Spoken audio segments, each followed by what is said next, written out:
Okay, so have you ever wondered, like, how do you know if someone is really into you? Yeah, it's like a universal question, right? We've all been there.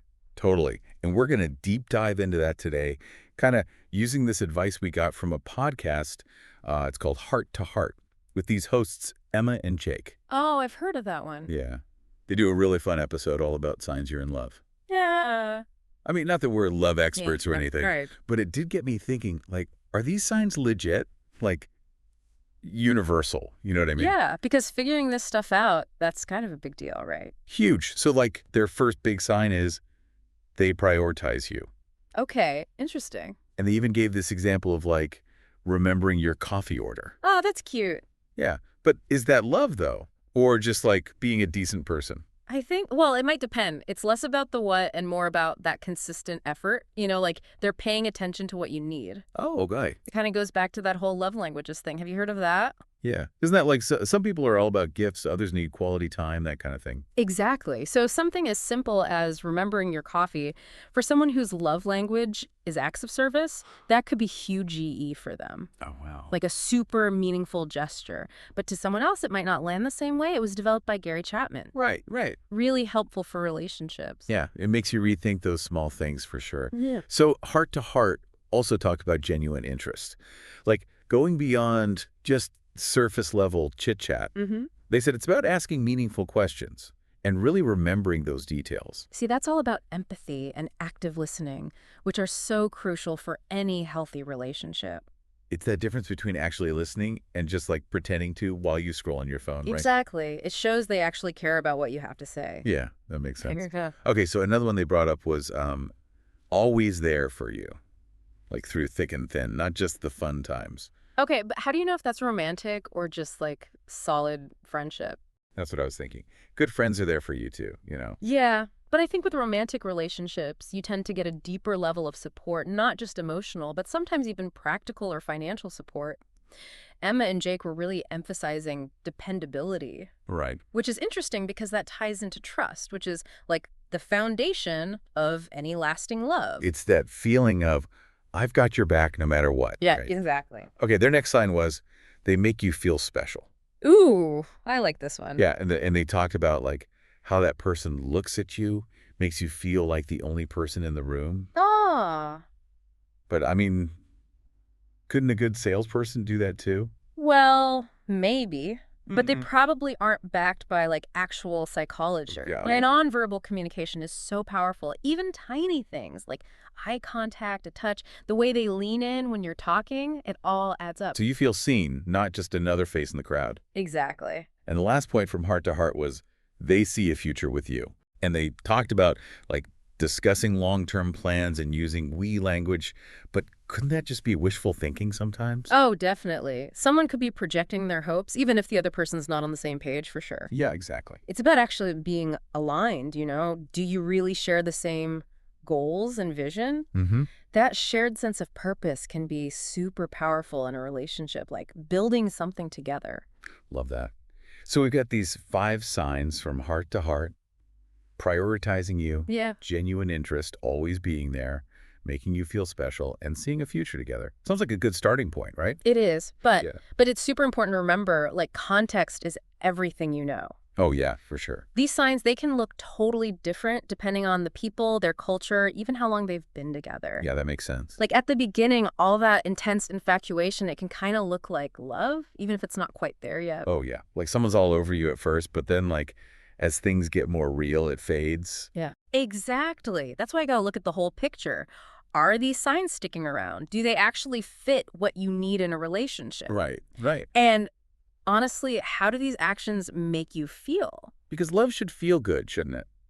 Like not stressful or confusing. Absolutely. If you're constantly like walking on eggshells or questioning everything, that's a huge red flag. Yeah, no good. Love should be joyful, secure, a deep connection, not all this anxiety and uncertainty.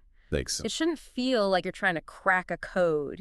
It's almost like being open and honest is way more important than trying to like decode all these signs. I think so. Yeah. Because those behaviors, they can give you clues, but the only way to truly know is to actually hear it from them Mm-hmm. and to tell them how you feel. Communication is key. But heart to heart did have a point. Options really can speak volumes. Oh, yeah, for sure. It's about consistently showing up, both in the big ways and the little ones. Consistency is so key because love, it's not just a one-time grand gesture, it's all those daily choices we make to support and cherish our partner. It's almost like love is a verb, you know? Yes. Love is an action. So maybe instead of looking for generic signs, we should focus on how to make our partner feel loved based on their needs. That's a great point.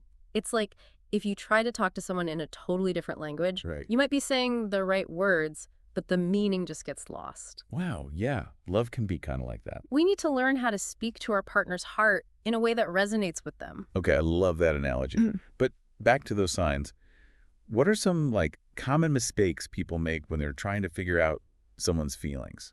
Well, I think a lot of us fall into the trap of overthinking everything. Oh, for sure. Like we turn into detectives trying to find a hidden meaning in every little thing. And then we just create all this extra anxiety for ourselves, Yeah. right? Exactly. We might misinterpret something totally innocent or dismiss real affection because it doesn't look how we think it should. Oh, yeah. It's about finding that balance between paying attention but not going overboard with the analyzing. So what, are we supposed to just ignore all the signs and hope for the best? Well, not exactly. It comes down to communication and trust.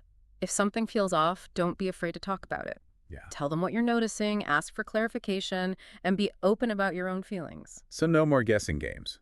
If you're not sure, just ask. Exactly. Open communication, that's how you build trust and intimacy. You understand each other's intentions directly, no assumptions. Makes sense. That also helps avoid, projecting our own desires onto someone. Oh, that's a big one. We start seeing what we want to see, even if it's not really there. Yeah.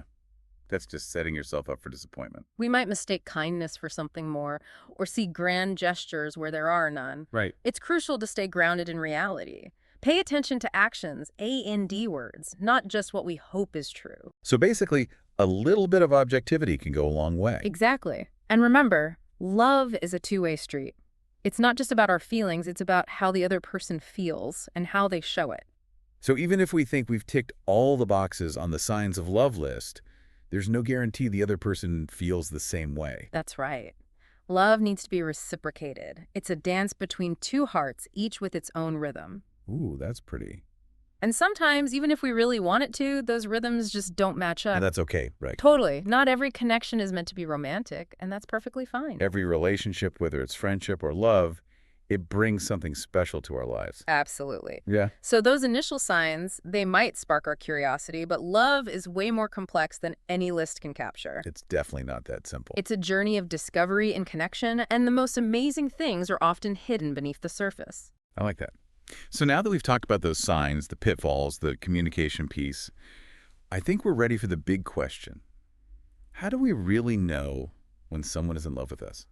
The million-dollar question. Well, there's no magic formula, but there are some key indicators that can point us in the right direction. Okay, lay it on me. First and foremost, real love. It's built on respect, trust, and genuine admiration.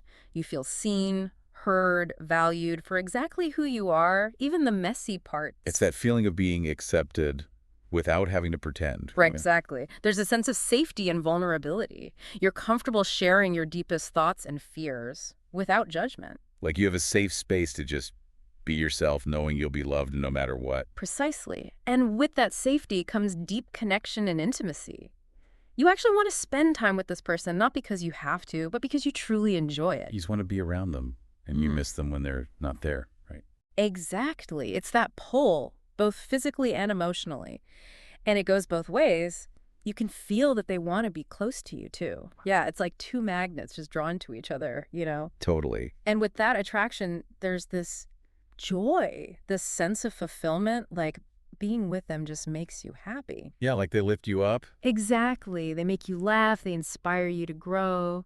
It's that feeling of lightness, like everything's right in the world when you're together. And that joy, it kind of spills over into other parts of your life. Like you want to share it with everyone. Oh, yeah, you want to introduce them to your friends, your family, bring them into your world. Exactly. You're proud to be with them, excited to show them off. And it's not just one-sided, right? They want to meet your people, too. Absolutely. It's about building a life together. Yeah, like a shared sense of belonging. And with that, comes the willingness to compromise, to work through the tough stuff together. Because no relationship's perfect, right? Exactly. Disagreements were going to happen. But instead of freaking out, Yeah. you want to figure it out together. Yes, you value their perspective, even if you don't agree, and you're willing to listen and find that common ground. It's teamwork through all the ups and downs. Exactly. And through it all, that love, it deepens, it evolves. It's not just stuck in one place. So real love, it's not static, it's constantly growing and changing. Precisely. And even though there might be times when you're not sure, that foundation of respect and trust, it stays strong. You just know deep down that this person, they're your teammate, your confidant, your biggest supporter. It's like you've found someone who truly gets you, loves you for you, no matter what. Wow, that's powerful stuff. So heart to heart, they gave us a fun place to start, but we really dug deep today. Yeah. It's clear that love, it's a journey, not a destination, and it takes work. It really does. And it's different for everyone. There's no one right way to do it. What works for one couple might not work for another. Exactly. You got to find what feels right for you. So if someone's looking for that kind of deep, lasting love, what advice would you give them? First, be yourself. Don't try to be someone you're not, because authenticity, that's what attracts the right people. So important. Find someone who loves the real you. And be open to different ways of receiving love. Remember those love languages. Pay attention to how your partner shows their love, and don't be afraid to tell them what you need. It takes two, right? Yeah. Giving and receiving. Absolutely. And be vulnerable. Let your guard down. Share your fears. Let them see the real you. That's how you build real intimacy. It's about creating that safe space where you can both be yourselves. Exactly. And lastly, be patient. Love takes time. Don't rush it. Just let it unfold naturally. So no need to overthink every little thing. Just enjoy the ride. Exactly. Trust your gut, follow your heart, and be open to possibilities. You never know where love might show up. Well, I think we've covered a lot today. Yeah. We started with those fun signs from heart to heart, explored all the layers of love and communication, and now we have a deeper understanding of what it truly means to love and be loved. And I hope our listeners feel inspired to approach love with more awareness and authenticity. Absolutely. So, any final thoughts? Love is a journey, not a destination. Enjoy every moment, embrace the challenges, and keep growing together. And remember, the most important sign is how someone makes you feel. If you feel safe, respected, cherished, that's a love worth holding on to. Beautiful. So on that note, we'll leave you to reflect on your own love journeys. Thanks for joining us, and we'll see you next time for another deep dive. Until then, stay curious and keep those hearts open.